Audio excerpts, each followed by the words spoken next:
When world leaders come together to solve the problem of plastic pollution, what do they need to get the job done? Well, to start, they need scientists. So when I was a kid growing up in southern Louisiana, I spent so much of my summer collecting snakes and turtles. When I was 14 years old, my clubhouse was full of aquariums. There were snakes everywhere. I had a backyard pond my mom let me dig with, I counted 96 turtles. There's a baby alligator in there somewhere. I was a kid with a neighborhood zoo, and I loved it. But within a few months, I realized I couldn't take care of these animals. I'd rush home from school, and I'd try to clean their aquariums, take care of these animals, but they were biting each other, and some were dying, and I just felt sick to my core. So within a few weeks, I brought them all back to the wild. I set them free. I learned a very valuable lesson at that moment. Protect other living things from harm. Now, fast forward to graduating high school, and I joined the Marine Corps, and I found myself fighting to liberate Kuwait in the 1991 Persian Gulf War. And I have very crisp, clear memories of that time, being among all those burning oil wells, being covered in oil myself and little bits of soot. And there are some places I could stand, and the sand all around me was black, and so was the bridges and the stop signs and the cars and the bodies strewn about, everything covered with oil. And another valuable lesson: protect others from unnecessary suffering. Now, I made a promise to myself in that war that if I survived, I would build a raft. I grew up in New Orleans, and the idea of rafting the river was just in my mind. I have this Tom Sawyer, Huck Finn adventure. So in 2003, when I finished my PhD, I had no more schoolwork, I had no work, I had no job, I had no car note, no house note, and no girlfriend. Perfect time to raft the river. So I spent 5 months down that entire river, and my connection to wildlife really grew. I mean, I had deer jumping over my raft. I was catching fish by hand when they beached themselves. I climbed over countless beaver dams. I watched bald eagles catch walleye right in front of me. I began to love the river. And the people, too. I had people give me food. People would feed me and give me clothing when it was cold and fix my raft. And the basic goodness of people came back to me. I had lost it since the war. So when I saw endless trails of plastic pollution, it struck me again, and it's deeply wrong. We can do better. This is not correct. Also, in the river, when I got past Baton Rouge, there was one refinery after another, processing fossil fuels to make petrochemicals, some of the building blocks of plastics. I remember one moment I could see right above the water surface was this mirage, this haze. And as I paddled right through it, an instant migraine went right through my head, just a pounding headache. And I look up, and I see the barge in front of me unloading benzene. And it hit me. This is wrong. This is causing harm. This is causing suffering. Time to step up. And that's when went back to California, and I met this man, Captain Charles Moore. An amazing human being. I needed to find out where that river trash was going.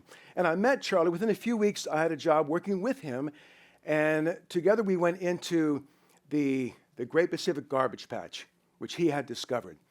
In the North Pacific Gyres, one of 5 subtropical gyres in the world, and gyres are these rotating systems of currents, wind-driven surface currents. In the middle is where plastic floating trash accumulates. And we were finding things like there's lots of fishing gear, lots of single-use plastics, consumer goods, and all of it breaking down into smaller and smaller microplastic fragments, the size of a grain of rice or smaller. Now, one of those voyages we spent a few times going to the Gyre was I met this woman right here, Anna Cummins. And I knew she was the one. And I found some netting floating in the ocean, so I scooped it up, cut out a piece, and I made a little ring. And I found her sleeping on a bed of the sails. And I low-crawled up to her, and I proposed, and I'm a very lucky man. She said yes. And together, she and I sailed around the world to each of the 5 subtropical gyres. There were 3 big questions to answer at the time. One was, this is going back 15 years, where is all this plastic in the ocean? Where's it accumulating? How much is out there? What is the abundance of plastic trash? And is it causing harm? And we found answers. Now, every dot you see on this map, all these dots in the 5 subtropical gyres, is where our team has been to survey the ocean surface for microplastics. Our most recent publication, a couple years ago, identified 171 trillion particles of microplastics in the global ocean. That's trillion with a T. Now, as a scientist, you answer one question and more questions come to your mind. And I always was curious, at that time, what is the impact of plastic pollution on land? And in my head and heart, I wanted to go back to Kuwait someday, back to the Persian Gulf region. And I did. So in 2016, I joined Dr. Uli Werner. He's a veterinarian, lives in Dubai. And we went deep into the desert, about 60 miles inland, driving past these sand dunes and acacia trees that all look just eerily nostalgic to me. And we came across these camel skeletons. We probably found half a dozen skeletons, and we found this one, the ribs sticking up. We began to dig in the sand, right to the center of the rib cage.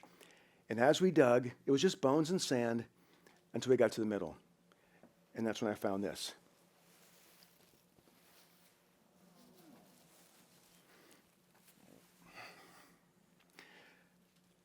This was inside one camel's stomach. We estimate there are 2,000 plastic bags here.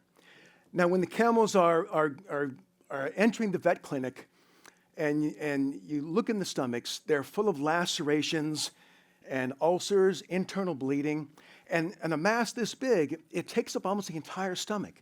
And there's no room for food. They become emaciated. They're starving. They dehydrate.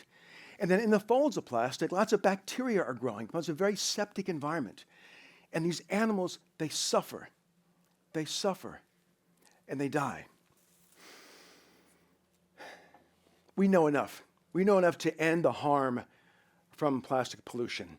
But it takes leadership.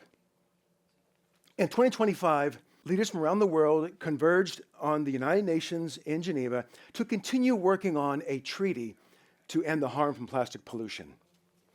And you can imagine those petrochemical states, the oil-producing countries, they did everything they could to kill the treaty.